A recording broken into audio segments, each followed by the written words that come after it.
একটু আপনি দেখুন তো কোমরটা তুলতে পারছেন কিনা, হিপ জয়েন্টটা। হ্যাঁ, এই ভেরি গুড। হাত দুটো পাশে, রিল্যাক্স।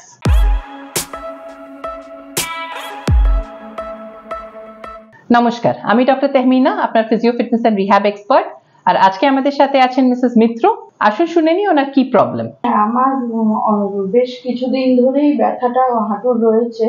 আমি ফেসবুক থেকে দেখলাম, ম্যামের ফেসবুক পেজ থেকেই আমি কিছু ব্যায়াম দেখে করতে শুরু করলাম। তারপরে কিছুদিন বেশ একটু ব্যায়ামটা করতে আমি দেখলাম যে আমি একটু সহজভাবে পাচ্ছি হাঁটতে আগের তুলনায়। সেই জন্যই আমি আরো বিশেষ করে ম্যামের কাছে আসার জন্য ইচ্ছুক। অ্যাডভান্সড আর্থ্রাইটিস নিয়ে উনি এসেছেন। অবভিয়াসলি অপারেশন আমরা কেউই চাই না, উনিও করাতে চান না। এবারে আমরা যেটা দেখতে পাচ্ছি, একটু বোয়িং আছে, আপনার হাঁটুটা বাইরের দিকে ঘুরে যাচ্ছে, তাই তো? যখন আপনি হাঁটছেন হয়তো আপনার একটু অসুবিধা হচ্ছে, সিঁড়ি ওঠা নামাটা তো আমি দেখলাম, হাঁটাটাও একটু প্রবলেম্যাটিক, যেহেতু এটা বোয়িং হয়ে গেছে। আর্থ্রাইটিস, অ্যাডভান্সড আর্থ্রাইটিস এটা হয়। আসুন দেখিনি কি কি এক্সারসাইজেস। ফার্স্ট এক্সারসাইজটা, এখানে যেমন এটা বোয়িং হয়ে যাওয়ার পরে একটু উঠে যায়, বেডে যেটা টাচ করছে না নিয়ের পার্টটা, এটার নিচে আপনাকে একটা টাওয়েল ঢুকিয়ে রাখতে হবে। তখন ওই টাওয়েলটার উপরে আপনাকে পুরো জোর লাগিয়ে হাঁটুটা প্রেস করতে হবে।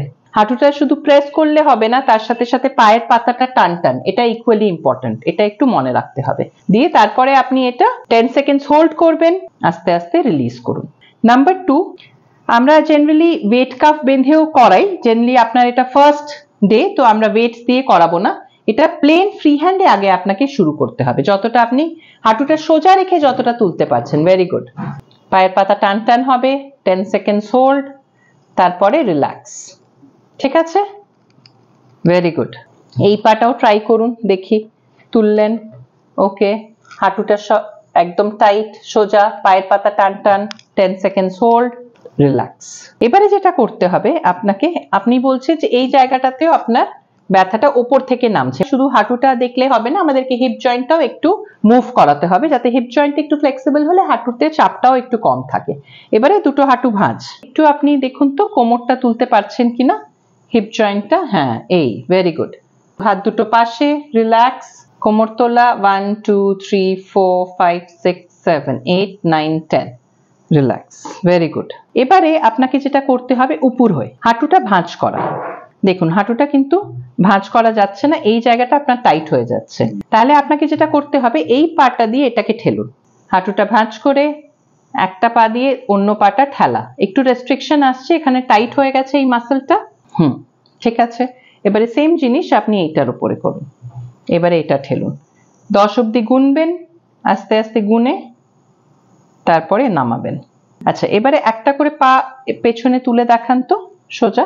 এটাতে কোনো অসুবিধে না? ঠিক আছে, এটা একটু স্লাইড টান লাগছে। হ্যাঁ, এটা আপনাকে একটু করতে হবে। ওকে, হ্যাঁ, এটাতে কিভাবে করতে হবে, হাঁটুটা সোজা রেখে আপনি তুলছেন। ওকে, 10 সেকেন্ডস হোল্ড, তারপরে নামানো। আচ্ছা, এইভাবে বসে আছেন যখন, তখন আপনাকে একটু হাতটা এইভাবে রেখে নিয়ে একটা করে পা তুলুন তো দেখি। আচ্ছা, এটা যখন তুলছেন, এটা থেকে কিন্তু বেড থেকে উঠবে না, পাটা বেডে ঠেকে থাকবে, পাটা আপনাকে শুধু সোজা তুলতে হবে। 10 সেকেন্ড হোল্ড, নামানো। ঠিক আছে, এটাও করুন, সোজা তোলা। হ্যাঁ, এই একটু নামিয়ে রেখে 1 2 3 4 5 6 7 8 9 10, এই হাঁটুর নিচে মাঝখানে বালিশটা রেখে ভেতরের দিকে ঠেলবেন বালিশের ওপরে, আর তার সাথে সাথে পা দুটো সোজা তুলুন। হ্যাঁ, বালিশটা আপনি ধরলে চলবে না, হ্যাঁ, হাতটা এরকম। হ্যাঁ, এই বালিশটা চাপছেন ভেতরের দিকে, হ্যাঁ, তার সাথে সাথে পাটা তুলছেন, পায়ের পাতাটা টান টান করছেন। 10 সেকেন্ডস হোল্ড, আস্তে আস্তে নামানো। আপনারা দেখলেন কিভাবে আমরা হাঁটুর অপারেশন যদি অ্যাভয়েড করতে হয়, কি কি এক্সারসাইজ করে আমরা সেটা অ্যাভয়েড করতে পারি। তো সবসময় যে হাঁটুর ব্যথা মানে হাঁটুতেই ওটা রেস্ট্রিক্টেড সেটা নয়, যেটা আমরা মিসেস মিত্রর ক্ষেত্রেও দেখলাম, ওনার হিপেও একটা প্রবলেম আছে, হয়তো হিপের ওই স্টিফনেসের জন্য হাঁটুতে আরো বেশি চাপ পড়ছিল। তো সেটা আমরা বোঝা এন্ড সেটা রিলিজ করা পসিবল তখনই হবে যখন আপনি সেটা কোয়ালিফাইড ফিজিওথেরাপিস্টের কাছে যাবেন। সেটা যদি হয়ে যায় তাহলে হয়তো আপনাকে অপারেশন করাতে হবে না, এক্সারসাইজ করেই আপনি অনেকটাই ভালো থাকবেন।